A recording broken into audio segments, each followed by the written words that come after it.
Ollie here, and this is my fourth edition of Olly Ranks, where I'll be ranking season 4 of classic Doctor Who.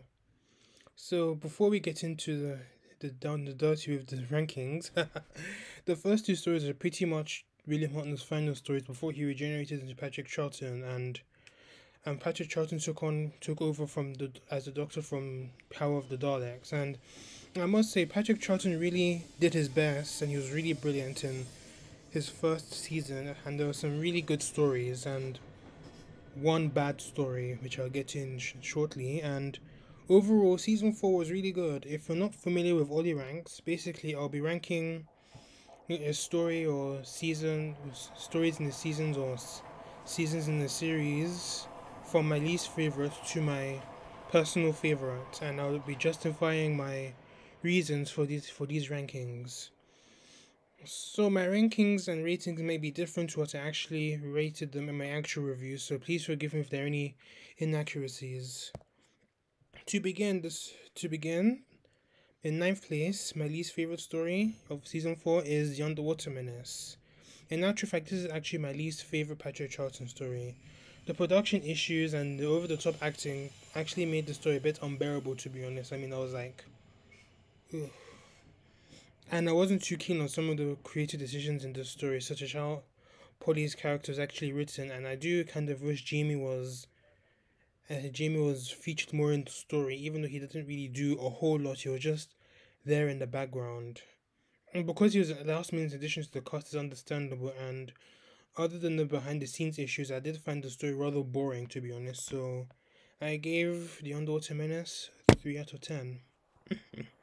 In eighth place is The Smugglers. I initially wasn't a big fan of this story, but during a rewatch, I found this story rather enjoyable. It's a fun pirate story, but the flaws do bring the story down a bit. I mean, Ben and Polly were quite good, and they actually do much of the heavy lifting. I mean, Hartnell actually does his bits and pieces, but obviously because of his health, he doesn't really do a whole lot. And obviously, his health issues are actually, I think they were starting to get a bit worse from this point.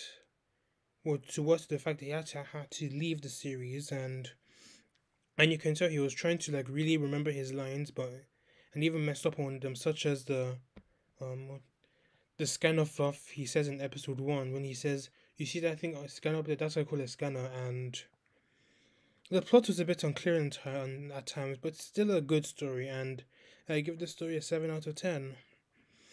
In seventh place is The Highlanders, a story I initially had higher in my original rankings, but I rewatched some stories, and this story included it has fallen slightly. I mean, I still enjoyed the story. The plot is also fun. Charlton was really funny. I mean, this is the craftiest we have actually seen of the Doctor so far. I mean, he does dress up in drag to help Polly and Kirsty, and he does dress up as a redcoat to save Ben when he was docked for the Annabelle. Well, and then he reunites him with Polly and Kirsty.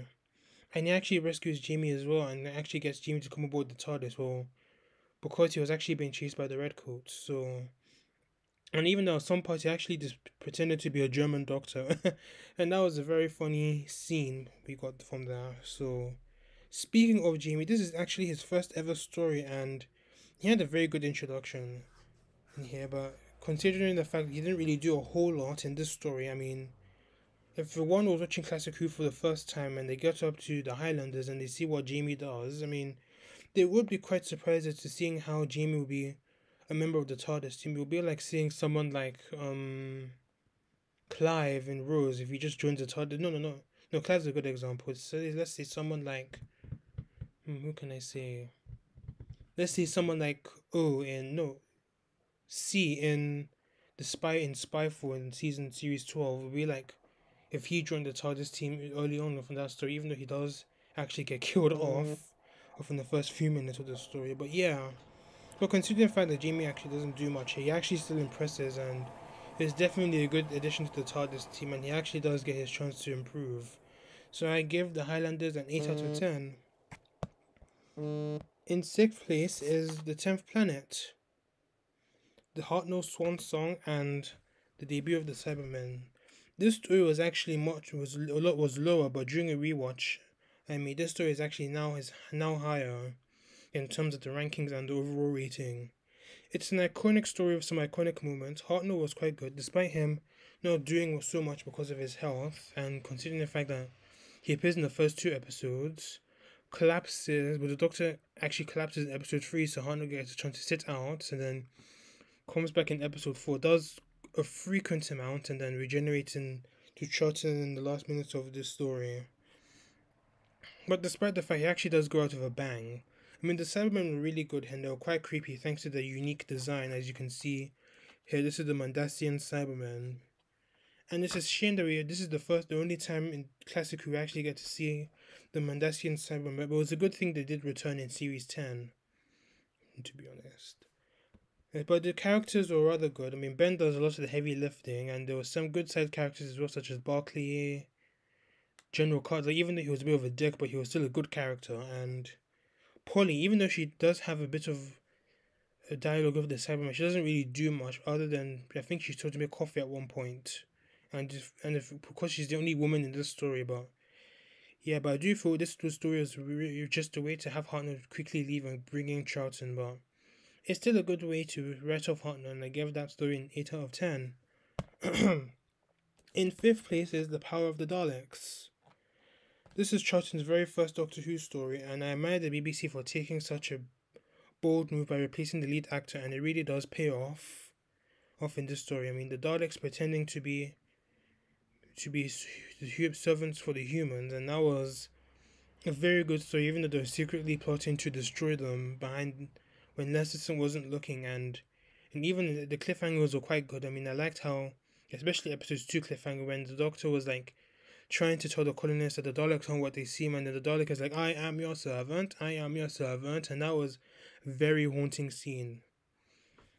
And they also gave us some iconic moments as well. Charlton did his best, I mean, and obviously this isn't really, it's a good Charlton story, but I wouldn't say it's one of his best, but not his best, but if you know what I mean. But considering that this is his first story, and I think he was trying to find his shoes here, and obviously the best of Charlton is yet to come. And obviously the writers were trying to find help Charlton find his feet after Hartnell's departure, and what would they do in that point? And they did try. I mean, the acting was fairly good, but I thought the conclusion was quite rushed, and I think the story was too plot driven. I mean, as I mentioned in my review, they could have at least had some time for the Doctor to discover himself, other than as we've seen in other post-regeneration stories. The Doctor just has a brief moment of witness trying to figure themselves out before actually heading into the main plot itself. But in the story, the Doctor just wakes up, messes around in the TARDIS, has a conversation with Ben and Polly, who are unsure of the Doctor, then suddenly heads out, and then he's just thrown in immediately to the plot. I mean, I gave the story another 8 out of 10. I mean, so there are lots of 8 out of 10s in this review. This rankings. So in fourth place is the Moonbase. I would say that this is the hidden gem of this season, along with the Highlanders. I mean, this is the second appearance of the Cybermen. They get a brand spanking new design, which you can see here. I mean, they look pretty cool, to be honest, compared to, let's see, I mean, the Cybermen here look quite cool compared to the Cybermen we see in the 10th planet. I mean, they're still very creepy, I'll give them that, but obviously I'll have to go for the Moonbase design, because they just look really creepy. They look really creepy, and they look really cool, to be honest. And obviously, Charlton's acting was quite superb. I mean, we do definitely see a new side to the Doctor here. I mean, he's, especially with his Corners of the Universe speech in episode 2, which is, I mean, he's, obviously this is a Doctor he's now serious in his acting, considering the circumstances of the Cybermen and all that, and compared to the other 3 stories, he was actually being a bit silly and all that. But we do see Charlton act a bit silly here. I mean, I remember there was one scene he was trying to collect samples, and he even collected one of the workers' shoes, which was quite funny. I mean, obviously, I think Charlton was starting to feel at home in the story. I think this is where Charlton was like, I am the Doctor, so I think he definitely gives it his best in this story. I mean, the acting was good, the Cybermen were well written, but once again, obviously, Jamie is quite new, so him being put on the back burner doesn't really sit well with me. Obviously, I understand the reasons why, but yeah, but honestly, it doesn't peeve me that much. But the thing that actually peeves me about this story is the pacing, and it was a bit slow at times. In episode 3 really picked up, and then around episode 4 it just, not in a bad way, but just it really should have consistent throughout. But I was looking at the story, another 8 out of 10. In third place is the Macro Terror, a story that's actually made better by the animation. Aside from the stunning animation of this story, the story itself was quite good. I mean, very camp, good acting, and there was some memorable moments as well. I mean, I liked the bit where the Highland Fling, so Jamie was trying to do the Highland Fling, but ends up getting caught by Ben. And speaking of Jamie, he actually does a lot in this story compared to the other two stories he was in as a member of the TARDIS team, and I really like that. And the Macro was a very menacing villain, and both in the animation and the in animation and the audio as well, you can really tell that they were menacing, and there were a lot written here as they were in Gridlock. I mean, in the Macro Terror, the Macro, they actually brainwashed an entire colony, and compared to Gridlock, they were just merely traffic obstructions. And yeah, so I mean, the acting was good.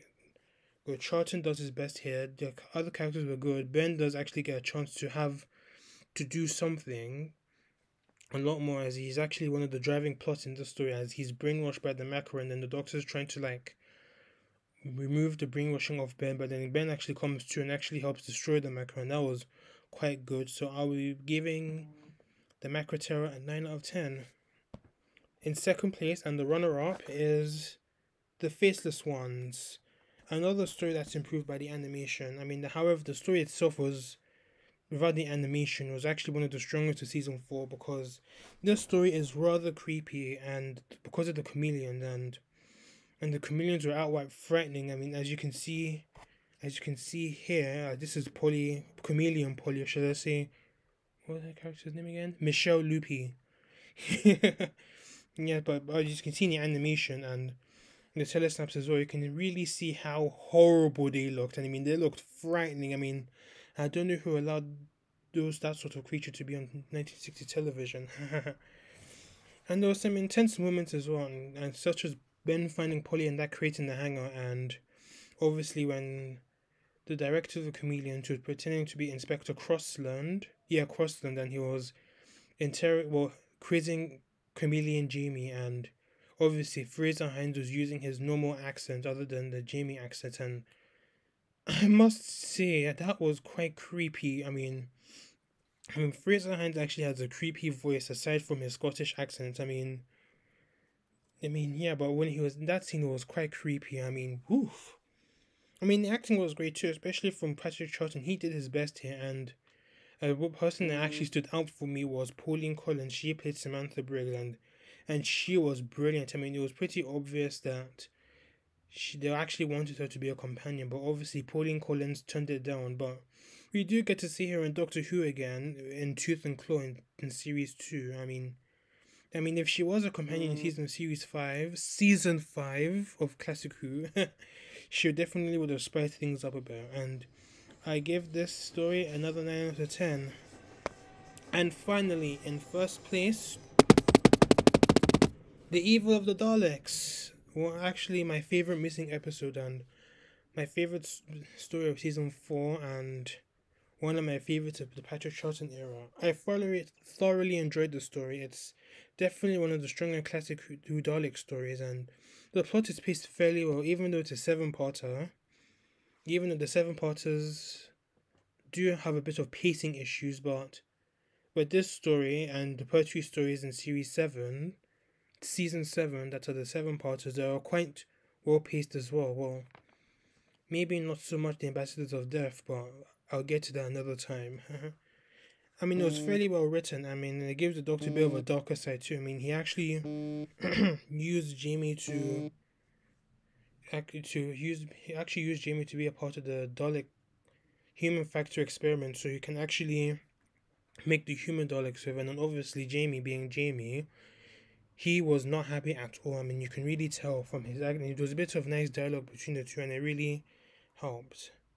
I mean, in episode 7 itself was quite awesome, as it gives us more great moments, such as the huge Dalek battle between the human Daleks and the Daleks that the Emperor Dalek was working with. And the Emperor Dalek was a good character. I mean, this is his first story, and he doesn't actually appear any after this story, but he actually does appear in the series 1 finale, and obviously I actually preferred the Emperor Dalek here than the Emperor Dalek we see in Parting of the Ways.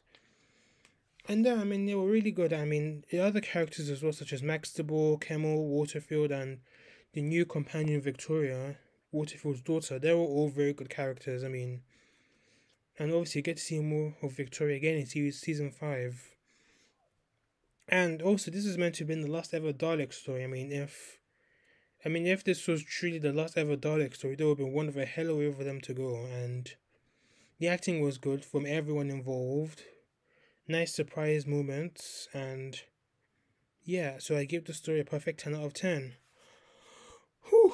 So that's season 4 officially done and dusted. My overall thoughts of season 4, I mean, it's a damn good season. I mean, the BPZ pretty much took a huge risk by replacing the main lead, and actually helped build towards the Doctor Who mythos in years to come.